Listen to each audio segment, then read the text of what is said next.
then she will instantly be thrown into being postmenopausal. And it's this up and down sort of roller coaster of hormones. I wouldn't be getting your advice from Instagram influencers. Often libido is one of the first things to go. And I think lots of ladies quite happily will have a glass of wine a night without a second thought to their breast cancer risk. Do not suffer in silence. They need to be curious. They need to be asking questions. That is a really difficult decision. And lots of ladies really sort of don't want us to take their HRT away. I think that's the attitude of our mothers and grandmothers. It was talked about behind closed doors. It was hush-hush. Absolutely struggling is totally avoidable. Welcome to the Visionary podcast, where we discuss science, medicine, physical health, and mental well-being. Dr. Annie Middleton, you graduated from Cambridge University and have been a GP in the UK here since 2005. You have a special interest in women's health, and you've been talking about menopause, studying menopause and researching the subject for years now. Why menopause? Why is it so important to you? I think for purely selfish reasons, because I'm going through the menopause myself, as are all my friends. So it's something that feels very important to me. It's also quite we call it a hot topic at the moment within GP circles. There is suddenly a lot more evidence out there around the menopause. It's been slightly forgotten for many, many years. But increasingly now, it's been seen as being a really very important stage of a woman's life and something that we as doctors need to know about. And why do you think men should stay tuned in and continue listening to this conversation about menopause, a subject that is seemingly unimportant to them? Well, it may seem unimportant to them, but it's going to affect literally every woman that they know. It's going to affect their mums, sisters, girlfriends, wives, work colleagues, one day daughters. So it is going to be very relevant to them. I think if they listen, they will learn an awful lot. I think they'll understand what the women in their lives are going through or are going to go through. And hopefully then they'll be able to offer a little bit more support to the women in their lives. What exactly is menopause? I have come across a number of definitions online. Even ChatGPT gave me a slightly different version of the answer. So the official definition of the menopause is when you haven't had a period for 1 year, 12 months. So literally that is one day when you become postmenopausal because you haven't had a period for the past year. However, leading up to that time is possibly a far more important time, is the perimenopause. And this is the stage prior to the menopause when all the hormonal changes are happening within the woman's body. And that is when all the symptoms tend to happen. And that perimenopausal stage can last for several years, even sort of around up to sort of 10 to 12 years. So that is the perimenopause. And then the menopause, that one day with no period for a year. And then after that, a woman is officially postmenopausal. Yeah. So you dissected the menopause subject into two stages: perimenopausal, then postmenopausal.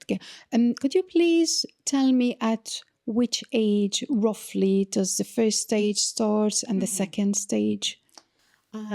So the average age of the menopause is 51. So that would mean at an average age of 51, ladies would not have had a period for a year. However, it can be earlier than that, it can be later than that. If it's before the age of 45, then that's what we call an early menopause. If it's before the age of 40, then that is what we call a premature menopause. So an early menopause between 40 and 45, that is quite unusual, but still happens. Anything before 40 is really very unusual. And a lady experiencing the menopause before 40 would definitely need to be seeking some medical advice about that, some investigations as to why that has happened to her. And then, of course, the menopause can happen at any age due to surgical reasons. So if a lady, for example, has her ovaries removed because of ovarian cancer, then she will instantly be thrown into being postmenopausal. And what are the symptoms that could impact a woman's life negatively? I say negatively because when we oversimplify menopause and say your period will stop, some men will go, okay, so what? What is a big deal? Where's the struggle here? But we do get very unpleasant negative symptoms. What are these symptoms, please? So yes, there can be dozens and dozens and dozens of symptoms. And this is because the perimenopause and the menopause is caused by reducing levels of estrogen within the body. Only estrogen or other symptoms? Estrogen is the hormone that causes the symptoms.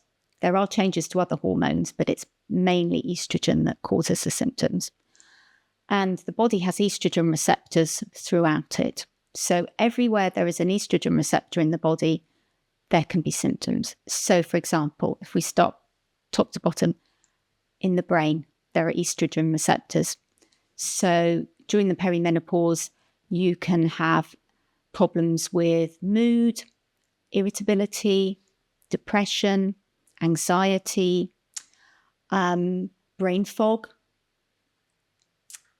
I'm having some brain fog myself now. Problems with sleep, problems with metabolism, with weight gain, hot flushes, night sweats, so problems controlling your inner temperature.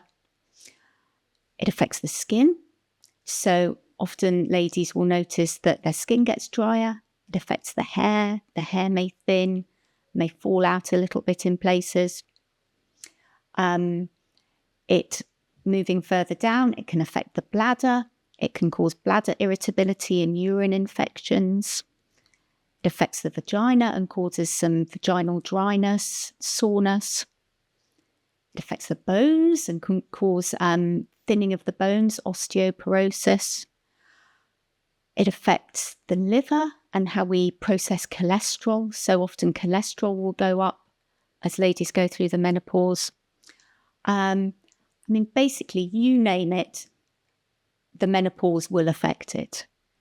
However, this huge, horrid, long list of symptoms, that doesn't mean that every lady gets every symptom by any means. Everyone is totally different and gets different amounts of symptoms at different levels. Some very, very mild.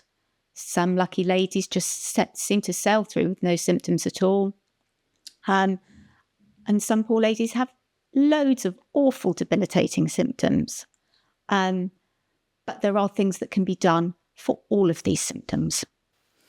So all those unpleasant symptoms, at which stage do they appear usually? The perimenopausal or the postmenopausal, like between 45 and 51 or after 51? So the perimenopause, it's the ladies in their 40s who tend to be getting the worst of these symptoms. And that is as the estrogen levels gradually decline. However, they don't just decline in a nice straight line. They go up and down and up and down. And it's this up and down sort of roller coaster of hormones that is what causes the symptoms. Which means that I could still be having my periods. I'm 46 now and struggle with these symptoms. So some of the women might not know what hit them. Absolutely. You can absolutely still be having your periods, and it may well be that other menopausal symptoms are more prominent than any changes to your periods. People think that in the menopause, the periods lighten, get less frequent, and sometimes they do. But for some women, actually, they get heavier, they get more frequent, they get worse.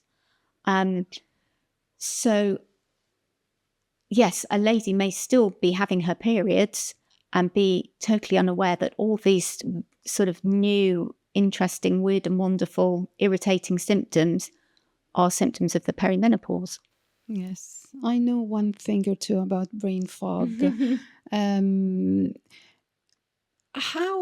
How does menopause exactly affect my brain? We function with our brains. We heavily rely on the brains in every way in life. I've read somewhere that the brain can actually shrink a little bit during menopause. Is that true? It does. It does shrink a little bit during menopause, and the function declines a little bit, especially in areas of memory and something else called executive function, which is sort of complicated planning type things or trying to do lots of things at once. That's executive function. It does all tend to recover again once we're postmenopausal.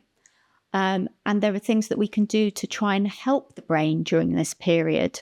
So, for example, doing puzzles, doing crosswords, learning a new language, a new skill, socializing, keeping those social interactions going.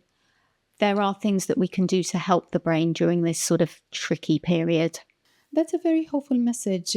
This means that women will regain their mental clarity when they reach maybe the age of 51, when it all settles in. Let's talk about sleep. Let's say I'm perimenopausal. Do I need more of it? No, you need exactly the same amount of sleep as you ever needed, but it needs to be good quality sleep, and it needs to be uninterrupted sleep. So the problem during the menopause and perimenopause is often it's the night sweats that disturb you, wake you up, and maybe a bit of anxiety as well if you wake up in the middle of the night feeling anxious. And so you're just not getting that good quality sleep that makes you feel rested the next day. You talked about vaginal dryness. How can a woman regain her sexual drive and function during those transitional years with all the decline of hormones? So there's two separate issues there. So physical function and the vaginal dryness. I love a bit of, we call it topical HRT. It's estrogen cream. It's now available over the counter in the chemist. You don't need a prescription for it. What do I say to the chemist? You say, please, can I have some estrogen vaginal cream? Okay, as simple as that. That's simple brilliant. As that. What that does is, during the menopause and perimenopause, the vaginal skin thins. And with being thinner, it gets drier, more prone to infections, problems like thrush, soreness. And what the estrogen cream does is it just really sort of plumps it back out again, and makes it nice and soft again. It works absolute wonders I've prescribed it for so many ladies over the years. It's a godsend. It's brilliant. And it can be taken by ladies who, for one reason or another, can't take standard hormone replacement therapy. It's not absorbed into the body, so it doesn't cause any side effects whatsoever. There are really no risks to using it. So I love a bit of that. So that is the function. Thinking of the sexual drive, that is obviously a lot more complicated. And that, I think, is more to do with psychological factors. So if you are feeling more anxious, more stressed, then often libido is one of the first things to go. Yeah. But also just literally due to the hormonal changes, that has a knock-on effect on libido. Particularly one of the other hormones, which is testosterone, that declines during the perimenopause. And as a result of that, that can have a real knock-on effect on libido.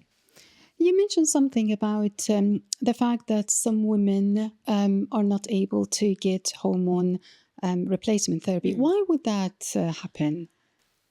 It's actually quite unusual. The vast majority of women are able to have HRT.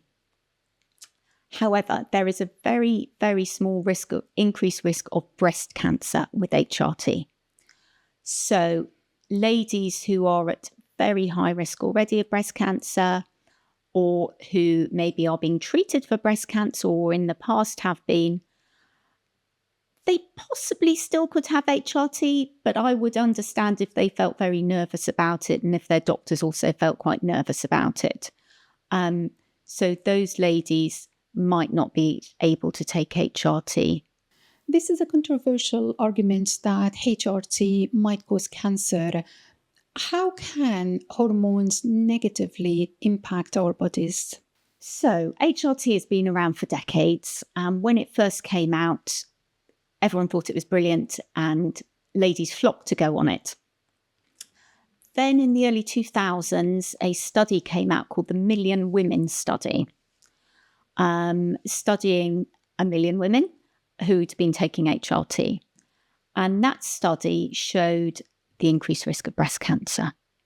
So as a result of that study, lots of women at the time came off HRT, and lots of doctors became very anxious about prescribing it.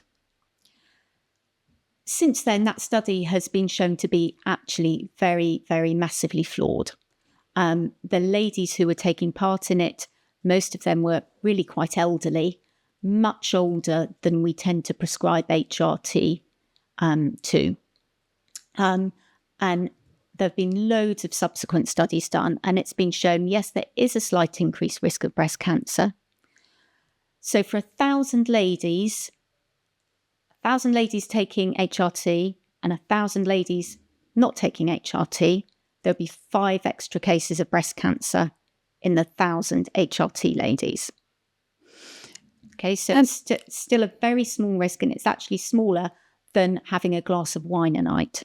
And I think lots of ladies quite happily will have a glass of wine a night without a second thought to their breast cancer risk of doing that. Do our GPs warn women when they prescribe HRT that they might get cancer? They absolutely should, because GPs should, when they prescribe any medication to anyone, they should make patients aware of the side effects and possible sort of serious side effects. That's just good standard medical practice. And I would imagine the vast majority of GPs would do. But what I would say is there are lots of GPs who are still sort of harking back to this Million Women flawed study, and as a result are very reluctant to prescribe HRT. We talked about the unpleasant, harsh symptoms of menopause. Is there a way to avoid these symptoms, or is struggling something unavoidable? Absolutely, struggling is totally avoidable. There are so many things that we can do to help with the symptoms. So medically, there is HRT, hormone replacement therapy. But there are so many easy lifestyle changes that you can make for yourself, which will have a huge impact on your symptoms. So sleep, we briefly touched on the importance of getting a good night's sleep. There's things that we can do to help that, like making sure the room is quite cool, having nice cotton bedding, cotton bedclothes, having a very set routine of bedtime and wake time every day, day in, day out. I'm afraid I don't go for lie-ins, even at the weekend, because that sets your body clock off a bit. So sleep. Exercise is brilliant for the symptoms of menopause too. Stress relief. So things like yoga, breathing exercises, cognitive behavioural therapy, anything to try and calm the brain a little bit, walks in nature. What we eat, that has a huge impact on our symptoms. So eating a really good, healthy, Mediterranean-based diet, lots of whole foods, lots of plants, lots of protein. There's even just this week been a huge study, the results have been released showing that women who eat 30 plants a week have a significant reduction in their menopausal symptoms. So there's an awful lot of things that you can do yourself to make yourself feel better. Just to finish off on the subject of HRT, I've heard about bioidentical hormone replacement therapy. By the way, I don't know what bioidentical means. How is it different than the traditional hormone therapy that is accessible on the NHS? I'm asking for selfish reasons because I might need that in the coming few years. So, the type of HRT available on the NHS is called body identical. As I say, it's been around for decades and decades. It's been extensively tested. It's produced by pharmaceutical companies, and we know the exact dosages and so on that a woman is receiving when she takes this body identical NHS. Is it only estrogen? No. It is estrogen, which is the main thing that we need to treat our symptoms. However, any woman who still has a womb, so who hasn't had a hysterectomy, also needs a bit of progesterone. So the majority of women taking HRT have these two hormones, estrogen and progesterone. And then sometimes as an add-on, there is the testosterone, which is what we spoke about with the libido, but not for most women. How do we take these? Is it a pill?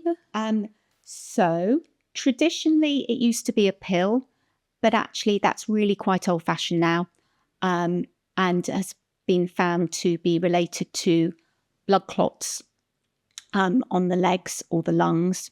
So now to get the estrogen component, we tend to give it through the skin. It's really well absorbed through the skin and it doesn't cause these side effects of the clots. Like a patch. So like a patch, a gel, a spray. And then for the progesterone component, which you also need if you have a womb, that can be a pill. And it's often a pill taken at night time because it can help you sleep. Or it can be a component of the patch with the estrogen, so it's all in one. Or it can be in a contraceptive coil, a sort of a fancy coil called the Mirena coil, which acts as a contraception within the womb and slowly releases progesterone as well. And this is inserted vaginally? Inserted vaginally by the doctors. Is it painful? It's uncomfortable. If you've been through childbirth, it's nothing more than that. And it's a bit like having a smear test. Bioidentical HRT, that is something a lot newer. It is not prescribed by the NHS. It's only prescribed by private clinics. It's not actually a medicine. So it's not made by pharmaceutical companies. It is not regulated by the MHRA, who regulate and test all medicines. It's actually classified as a sort of a supplement, a nutritional supplement. So as such, ladies who take this bioidentical HRT, thinking that they're having something more natural, perhaps they're having something far less safe. They don't know exactly how much hormone they're getting when they're taking it. Some of the formulations that are made up of the bioidentical just don't really work very well. For example, progesterone gels, which aren't absorbed very well through the skin. So I would never recommend a lady to get bioidentical. And the British Menopause Society doesn't recommend it either. I would always suggest just seeing your GP for good old NHS, Commonwealth Gardens standard HRT. I'm very intrigued. How come these are hormones given to women and they are classified as supplements and not really regulated? Because that is what they are. They are made from plants, which actually normal HRT is too. But yes, they're made in a funny way. I guess maybe they're cheaper to produce. I don't know. But they're just not regulated, and you really don't know exactly what you're getting. And so if you don't know exactly what you're getting, you don't know what possible side effects there could be. We touched on the mental side effects of menopause, and you referred to cognitive behavior therapy. What is it, and does the regular woman need such therapy during menopause? So, no, the regular woman doesn't need it. It is a type of therapy used to treat primarily things like anxiety and depression. It can be particularly good for anxiety. And what it is, it's a talking therapy. And it is, I like to think of it as a way of sort of retraining your brain to be more positive. So very often people may have, we call them negative automatic thoughts, where you just, I don't know, you wake up in the morning and you think, oh, today's going to be an awful day. I know. And cognitive behavioural therapy retrains your brain to question these negative automatic thoughts and to change these negative automatic thoughts so that you, over time, you have a more positive mindset and feel more optimistic. Can I access such therapy through the NHS? Absolutely, you can, very easily. Again, talk to your GP. Lots of these therapies now are provided online. Do I have to pay for them? No. So rather than talking to someone, you can text them. There's loads of books, there's loads of apps, there's all sorts of ways that you can access it. And of course, there's always private practitioners of CBT too.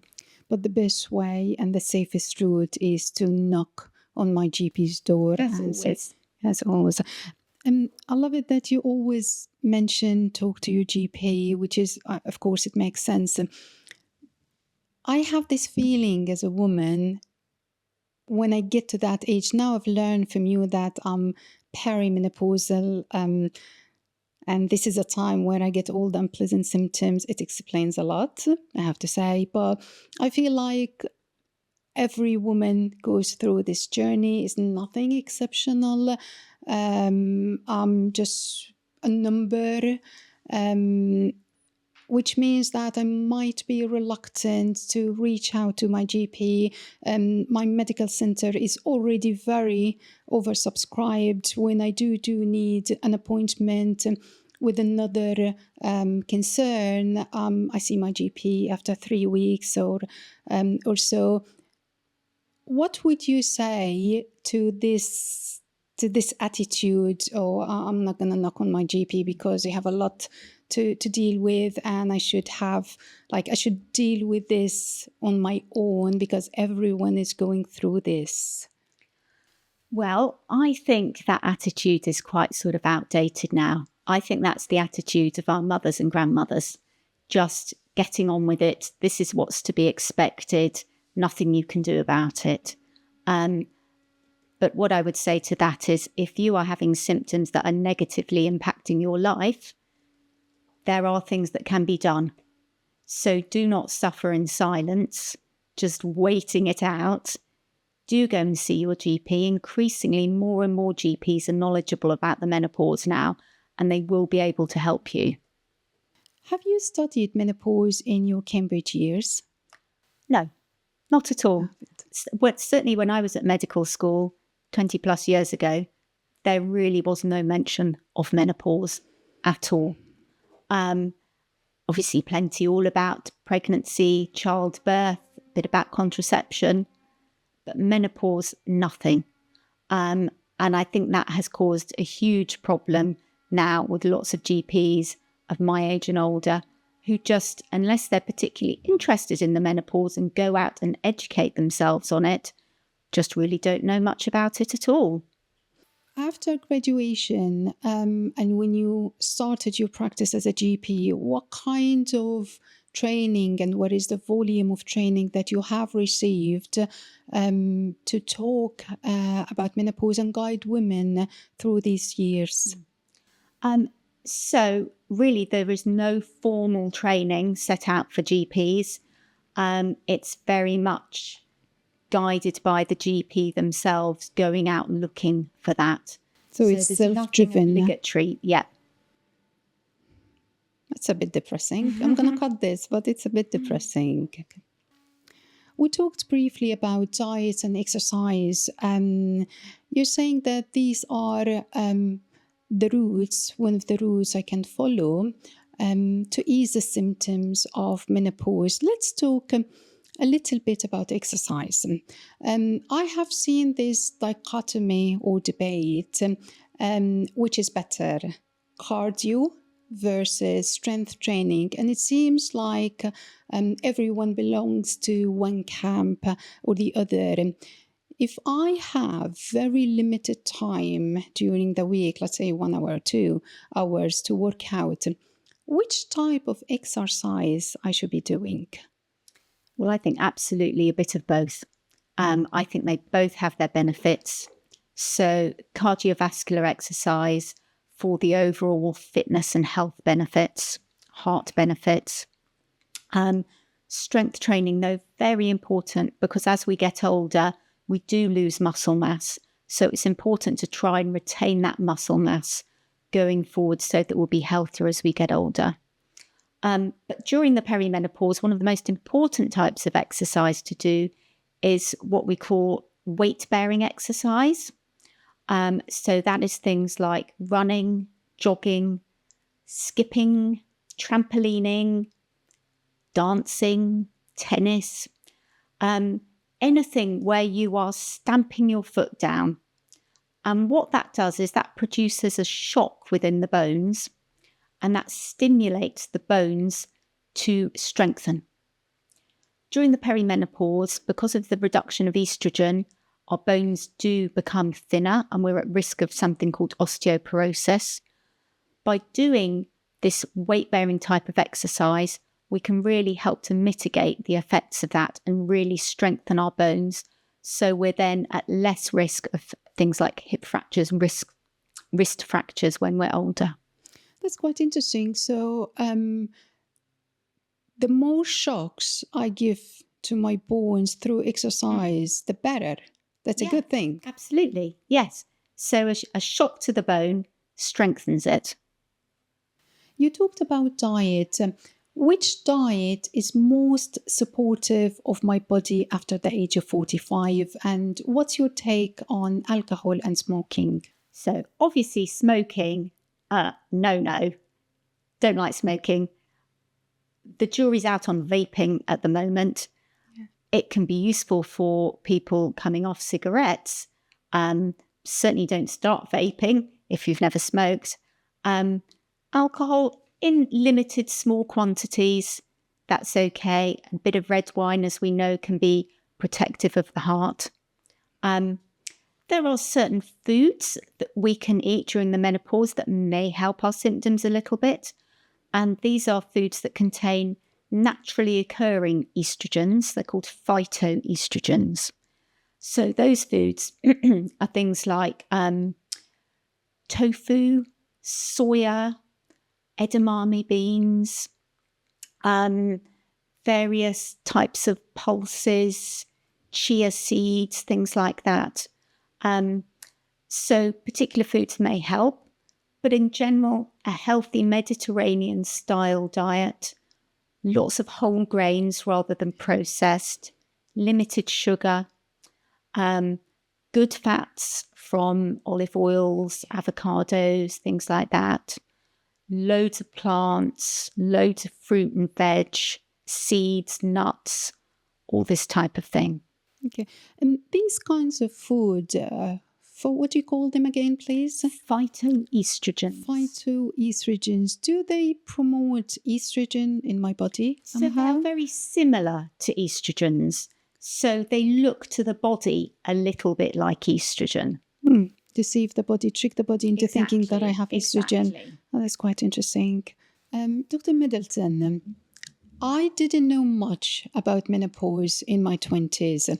And when I ventured into my mid-40s, I was absolutely unprepared.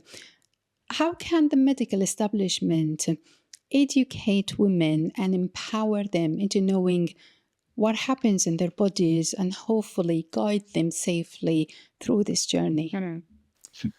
Well, I think it starts with the women themselves. I think they need to be curious. They need to be asking questions. They need to be talking to older friends, older family members. It's difficult because at school, children are taught nothing about the menopause either. And so it's really common what you're saying. Women get to their 40s and it's just, what is this? I didn't know anything about this. I think everyone knows about the hot flushes, and it's a bit of a joke, menopausal ladies with their hot flushes. And lots of ladies get to that stage and that's all they're expecting. And they're not expecting all this myriad of other symptoms. So I think podcasts and so on, things like this, are really helpful just to get it out there, exactly what the menopause is, what to expect, so that when it does come to a woman, which it inevitably will, it's not a huge shock. So you're saying that students don't get educated about menopause in schools through sex health education, no? No. I mean, that is slowly beginning to change now. Okay. But traditionally, it was all about puberty, pregnancy, contraception, and really no mention of the menopause. Why do you think that is? Is menopause still a taboo in our society? I think increasingly less so. I think it definitely has been a taboo. It's been something that has just not been discussed, not been mentioned. But the last few years, there's been a huge amount of publicity about the menopause. People like Davina McCall, Mariella Frostrup, lots of TV programs, lots of books published, and people are talking about it more than ever before. You mentioned the hot flushes, and I remember the first time I experienced their attacks last winter. I was walking my child to school. We go through Warwick Road here in Tunbridge Wells, which is an uphill road. It was in the middle of winter, and I started off with 4 or 5 layers, as you would in winter. By the time I got up, I had a small, tiny T-shirt on. I kept taking off clothes, and I was really, really shocked on how intense it was. It's not like being in a hot climate. It's not a holiday. No. To all the men out there, it's not a holiday. No. The heat comes from within.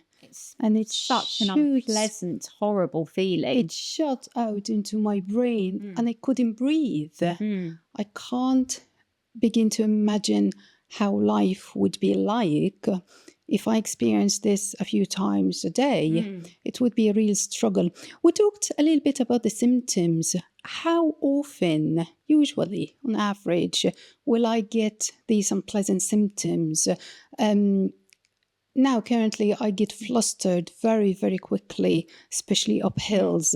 Would that happen twice, 3 times a day with age? Unfortunately, it's just impossible to say because every woman is totally different.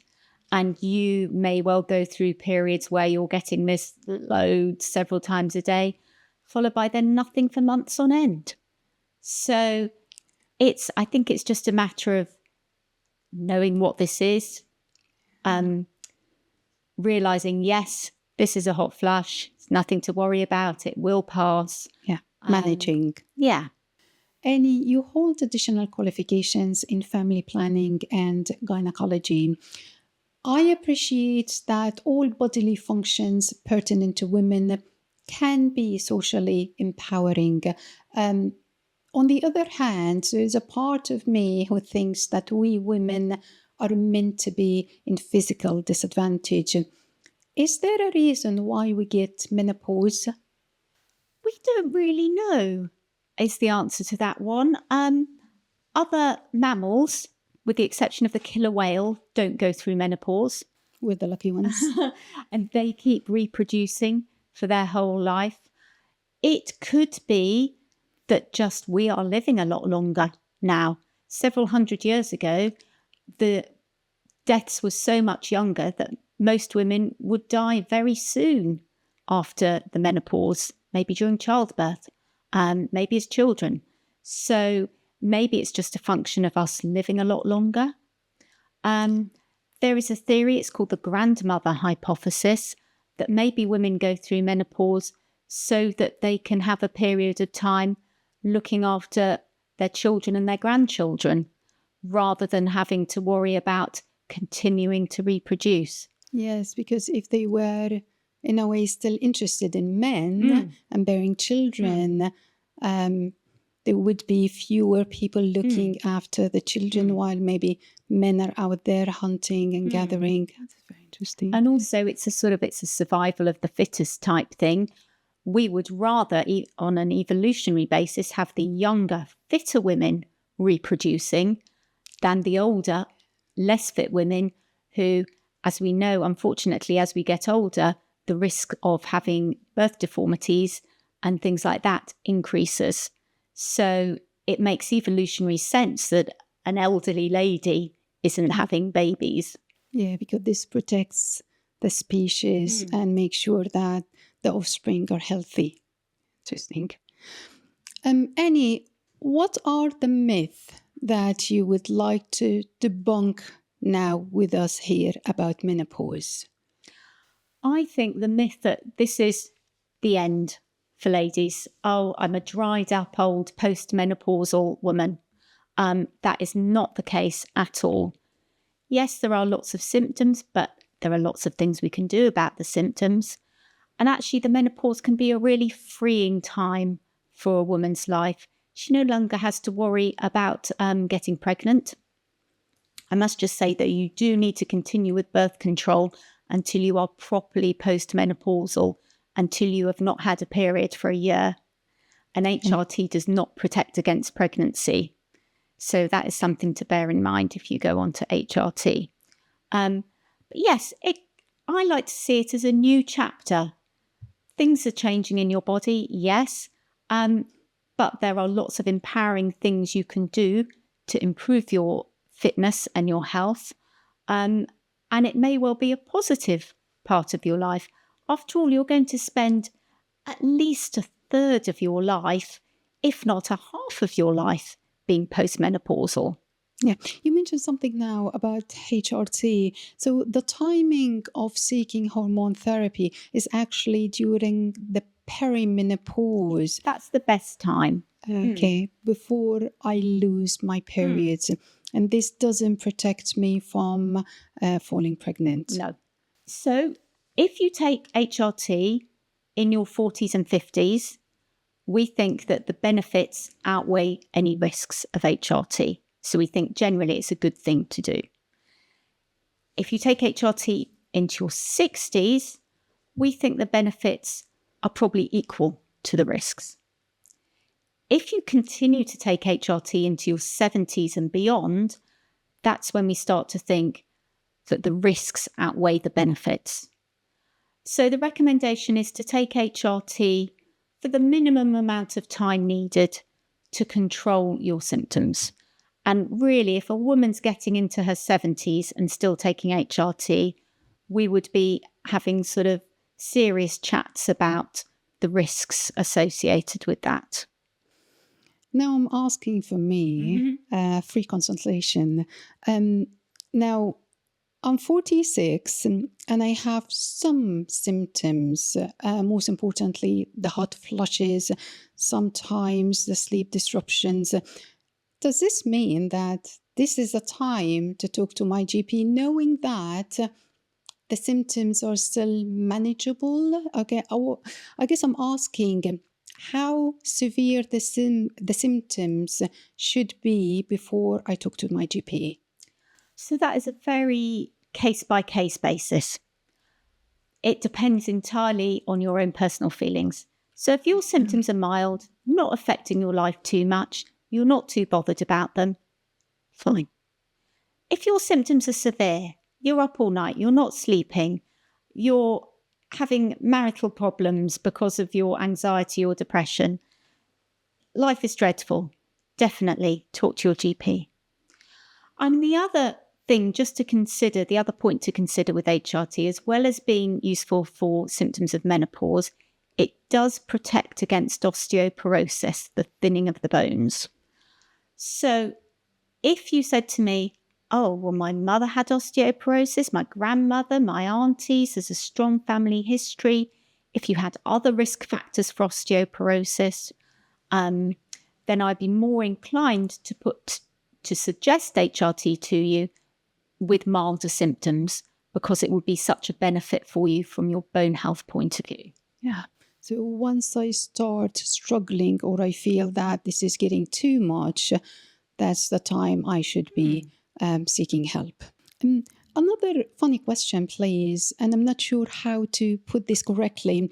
Now, I have, let's say I started having the bad symptoms and I am having the therapy. And my symptoms have improved.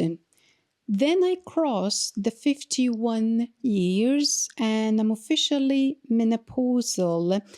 And the symptoms are getting better and better. And I feel, okay, how would I know whether I'm just recovering from the perimenopausal stage or maybe the hormones that helped me? So at some point in the future, I would decide with the help of my GP to stop taking hormones altogether. Do I make sense? Yeah, so that is a really difficult decision. And lots of ladies really sort of don't want us to take their HRT away, which has been such a sort of lifesaver for them. But as I say, as we get older, the risks do increase. And at some point, it is going to be sensible to think about coming off HRT. What we do is we reduce it gradually. So rather than just stopping like that, we slowly come off it, making sure that there's not a sudden huge flare-up of symptoms again. And really, there doesn't often seem to be. It's not that we're just delaying the menopause at all. That's a worry that lots of ladies have when they start HRT. But a few years down the line, when they do wean off, the majority of ladies, the menopause is sort of behind them now and things are calm. And when should we make this decision or start contemplating this? 55 years old, maybe? Yes, so probably late 50s. As I say, once you hit 60, the benefits are equal to the risks. So certainly late 50s, but depending on when you started it, why you started it, what your individual risk factors are, your other health problems, if you're on hundreds of other medications, it's really in its sort of individual decision. What will happen if I reach 60 and I still have debilitating symptoms? Is it wise to continue with HRT? That would be unusual, but certainly can happen, because obviously 51 is just an average. So there will be ladies experiencing menopause earlier or later. So 60 would be unusual. But yes, if you're still having symptoms, then I would probably say keep on going with it. Yeah. We touched on diet. Do we maybe have any traditional herbs or botanicals that might ease the symptoms of menopause? So yes, there are several herbs that have been used traditionally for many years. Again, these are the phyto-oestrogens, a bit like estrogen type chemicals. If you were to go into a health food shop, you would find a whole array of different things. Some of the commonly used ones are yam, sage, red clover. Is it the sage that we add on food as spice? Okay. Yeah. But in stronger quantity, more condensed quantities. Yeah. Black cohosh. So there are several things. However, studies really haven't shown them to be of a huge amount of use, to be honest. Certainly nothing in comparison to HRT. But some ladies who don't want to go on to HRT do find them useful. It's a matter of, I would always say, just try one for a month or two, see what you think. If it's helping, brilliant. If not, try something else. But those that have been used commonly for many decades now. Annie, if there is one book or maybe a podcast that you would recommend to every woman to teach herself about menopause, what would that be? So I have with me this book I recommend to all of my patients. Okay. The M Word by Philippa Kay, who is also a GP. As it says here, everything you need to know about the menopause. So what it is, symptoms, treatments, everything that we've talked about today, really, but in a lot more detail with the evidence there. It's all very clearly set out, very easy to use index that you can find exactly what you're looking for, and all just very sensible advice. You mentioned sensible. Does this mean that I shouldn't really be taking risks during that period in terms of diet, exercise? If someone recommends a certain kind of supplement or a new practice to ease the symptoms, should I keep it conservative? Well, I am conservative. I'm a medical doctor. I like everything that I recommend to be evidence-based. I think with the increased interest in menopause, there is an awful lot of information out there now, not all of which is brilliant information. So I think just be careful where you're getting your advice from. I wouldn't be getting your advice from Instagram influencers, for example. I would be getting your advice from medical doctors, qualified PTs, registered nutritionists, people who really know what they're talking about. Yes, if your friend recommends a particular supplement or whatever, look into it, see what you can find about it. So it's important to filter out bad information. I think there's a lot of misinformation out there. And there are lots of companies sort of jumping on the menopause bandwagon, trying to sell ladies all sorts of things, which may or may not prove any help whatsoever. Dr. Middleton, we usually conclude our conversations with some moral or ethical questions. These questions can be a little bit difficult to handle, but my personal belief is that medicine is not in isolation from the big questions. I would like to ask you, what does a woman gain and what does she lose with menopause? And I guess I'm asking about emotional loss or gain or psychological loss or gain. I think it can be a hugely emotional time for a woman going through the menopause. There's obviously the loss of the ability to have children. And if a woman hasn't been able to have children, had wanted children, perhaps that's going to be a sort of double blow. There is the realization of our own mortality. We're getting older. There's nothing we can do about it. There's often a bit of a loss of confidence around that age. So I really do think women just need to empower themselves and try to change their mindset to think of menopause as a more positive thing. Yes, it's a different stage in their lives, but there's so much that they can do to feel happier, feel healthier. As I said, there is a certain freedom that comes with going through the menopause. So it is by no means sort of the end. Do you think our doctors here in the UK are well versed in menopause and are perfectly capable of guiding women and walking them through this journey? I think not all, and that's just been a traditional thing going back to medical school of it just not being thought of as being an important enough subject to teach doctors about. But I think increasingly doctors are more and more knowledgeable. And usually in every GP practice, there'll be one or two GPs, often lady GPs, often menopausal lady GPs, who are expert in the area. And so if you go to see your GP and you feel like they're not really very sure about menopause or HRT, you've always got that right to ask to see someone else within the practice. Is there anyone specialising in this? Yeah, is this acceptable? Absolutely. Will I sound rude? Absolutely, not at all. And then if there isn't anyone, you always have the option of being referred to see a gynaecologist on the NHS as well, because gynaecologists are expert in the menopause. So, yes, they're not perhaps always easy to find the doctor for you, but they will be out there. Yes, and speaking to my GP, because sometimes I personally struggle to find the right logic to get what I think is best for me. I do acknowledge that,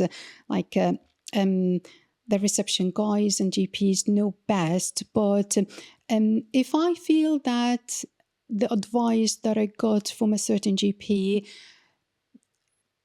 didn't give me the relief or the confidence, the guide that I need, I would be perfectly within my right to say, I want to be referred to a gynecologist. Yes, you have a right to a second opinion.